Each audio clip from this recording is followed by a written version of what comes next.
Acids are a little bit different as far as compounds go. Acids release hydrogen ions when you put them in water. Acids have a sour taste. So think about citrus, lemon, orange. They're a little bit acidic. They're going to taste sour. And then another property of acids is they tend to dissolve metals.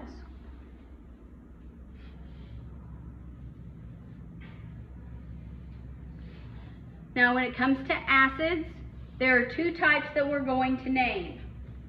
The first ones are easy. They're called binary acids. And then the second one that we'll name, which is awful, those are oxyacids. Binary acids most people like. You've probably heard of most of them before. All right. So it's hydrogen with a nonmetal. So it's not a molecular compound even though it's two nonmetals. When your first nonmetal is hydrogen, and then you have a nonmetal, it's a binary acid. So when you say it, you say hydro, the first part of the nonmetal name, ic acid. So this here, this is an H, and then this is a Cl, so we call it hydrochloric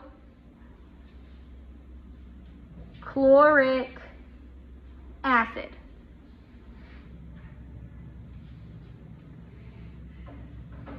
So it's hydrogen with a chlorine, hydrochloric acid. Who's heard of hydrochloric acid before? Everybody, good. You have hydrochloric acid in your stomach. It's biologically applicable. Okay, HBr, what's our nonmetal here? Just tell me the element name.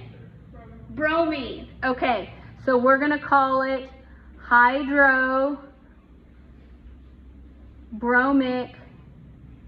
acid.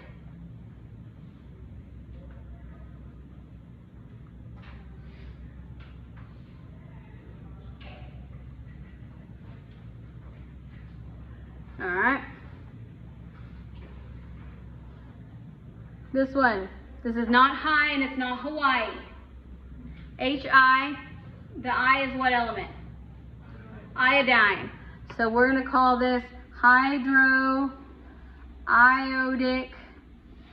acid. Yes, the O and I, it's not hydroidic, hydroiodic. Who thinks binary acids are easy? Yes, binary acids are easy. The trick is recognizing that that's what they are. Because somebody's going to put, when I give you a quiz, you're going to put hydrogen bromide. That is incorrect. It's not hydrogen iodide. It is not hydrogen chloride. It's an acid. Now let's make things absolutely horrible. This is the worst thing that we will do in nomenclature. Not the worst thing all semester. Oxyacids. Oxyacids have hydrogen and a polyatomic ion that has oxygen in it. So you will 100% miss the naming of the acid if you do not know your polyatomic ions. So you have to know them to get this right. All right. So let's kind of talk about how they're built. So you look at it and you have your polyatomic ion. Your polyatomic ion is always going to do the charge balance with hydrogen only. So if your polyatomic ion has as its cation hydrogen and you charge balance, you get H3PO4. So now we got to name this.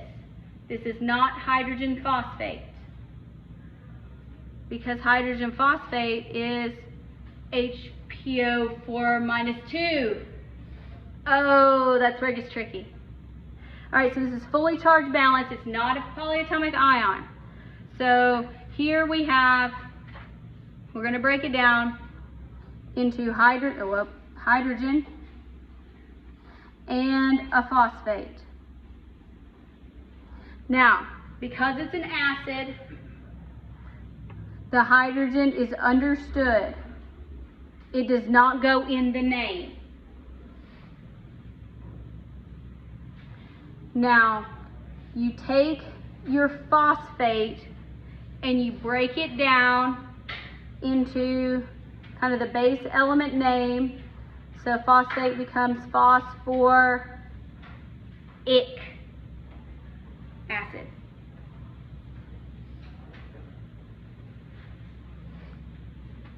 So here's how you remember it. So here this becomes, let's write its name, phosphoric acid. So to go forwards and backwards on here, you remember that 8 ions make ic acids. That is how I learned it when I was in 10th grade. It works. Now, if you don't know what carbonate is, can you tell me what carbonic acid is? No. If I tell you carbonic acid, can you write me the formula if you don't know what carbonate is? No. So, sulfate, when you charge balance with hydrogen, becomes sulfuric acid.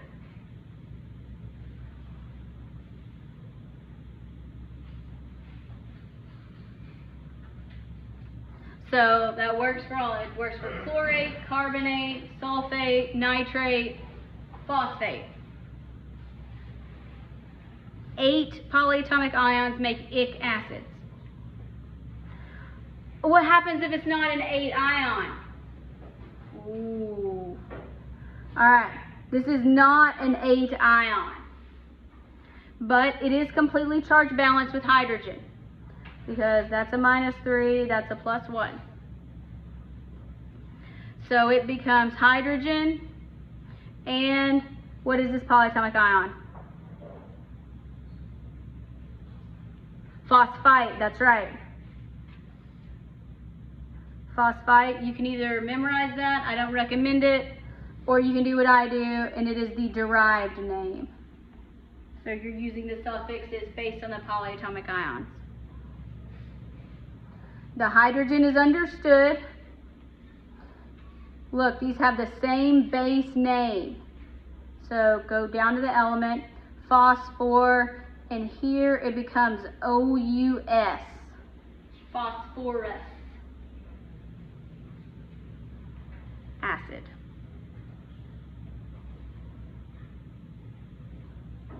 So when we break all that down, because it's an acid, you don't have to say hydrogen. That would be redundant. So that would be phosphorus acid. And you can go all the way down with these. We're only going to go down to the ites. So you have to remember that ite ions make us acids. So if you have sulfite, you have sulfurous acid. If you have carbonite, you have carbonous acid. If you have nitrite, nitrous acid. All right.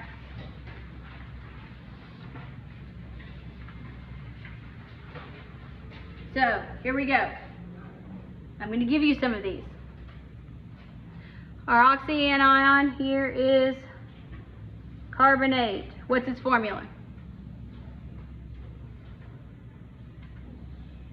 CO3. CO3. What's the charge? -2. Always include the charge. So the next thing I'm going to do is I'm going to write the formula for the acid, then I'm going to name it. So to make it an acid, we charge balance with hydrogen. So what would the formula for the acid be? H2CO3. Okay, good. That is how you make the acid. So we have made the acid. Now we have to name the acid. This is an 8 ion, so what kind of acid does it make? an ic acid. So this becomes carbonic acid. This is what is in carbonated beverages.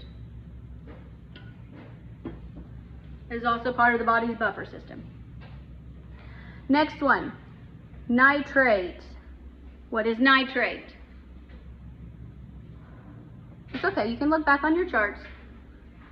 NO3, yes. Charge? -1, yeah. You can say -1, that's fine. So what is the formula for the acid? HNO3, just charge balance it with hydrogen. 8 ions make ic acids, so this becomes nitric acid.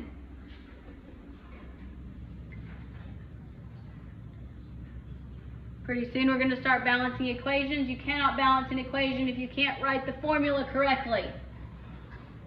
So this is important. Next one, nitrite. What is nitrite? NO2 -1, no change in charge. So what's the formula for the acid here? HNO2. Now, ite ions make what kind of acid? Us. So this becomes nitrous acid.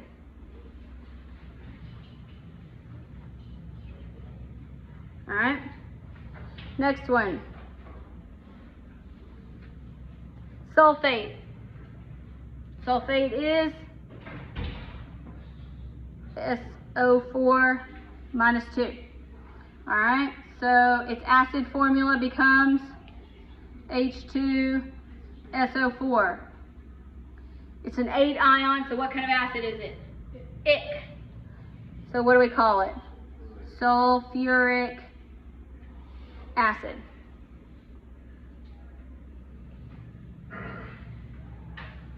Last one that I'm going to do today. Sulfite. What's sulfite? SO3 -2. So the acid becomes